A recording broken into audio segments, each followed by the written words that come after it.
Nisam planirao da govorim, da vas pozivam da glasate za mene ili za bilo koga pojedinačno od nas. Želja mi je da vas pozovem da glasate za SDA. Svjedoci ste u kakvom vremenu živimo. Vidimo kakva je situacija u gradu.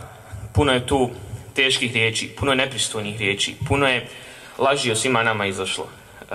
Mi ne želimo da živimo u takvom ambijentu. Želimo da živimo u jednom normalnom, zdravom ambijentu i zdravom okruženju. To se prije svega odnosi na mlade ljude. Ne želimo da živimo u gradu u kojem nas se proziva, upire prstom po gradu i jednostavno pljuje na svaki mogući način. Meni kao pojedincu čini izuzetnu čast da sam ovdje dio ovog jednog zaista izvanrednog tima. I s te strane vas zaista želim pozvati da zbijemo naše redove.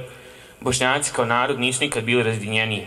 Isto se, kažem, odnosi na sve mlade ljude. Svi će se naši glasovi rasuti, odnosno to planiraju da uradi. Pozivam vas još jednom da glasamo svi zajedno, da glasamo za sve naše zajedničke kandidate, da glasamo za jedne druge, jer glas za SDA je glas za opstanak Bosne i Hercegovine i bošnjačkog naroda. Hvala vam.